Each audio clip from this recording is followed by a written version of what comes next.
Hi friends, இன்றைக்கி நம்ம என்ன ரெசிபி பார்க்க போகிறோம் அப்படின்னா வெண்பொங்கல் எப்படி செய்யுதுன்னு பார்க்கலாம் வாங்க.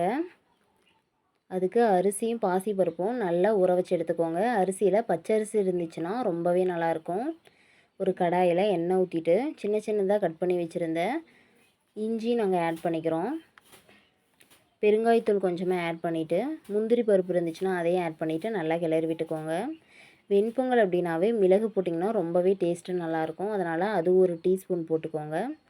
சீரகம் ஒரு டீஸ்பூன் போட்டுக்கோங்க.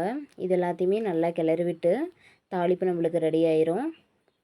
நம்ம ஊற வச்ச அரிசியும் பாசி பருப்பும் குக்கரில் வச்சு ஒரு 2 விசில் விட்டு இறக்குனீங்க அப்படின்னா அதுவும் ரெடி ஆயிரும். அதில் நம்ம தாளித்து வச்சுருந்த இந்த தாளிப்பை ஊற்றிக்கலாம். ஊற்றிட்டு எல்லாத்தையுமே கிளறி விட்டு இறக்கணும் அப்படின்னா சூப்பரான வெண்பொங்கல் நம்மளுக்கு ரெடி ஆயிரும். பாருங்கள், சூப்பராக நம்மளுக்கு வெண்பொங்கல் ரெடி ஆயிடுச்சு.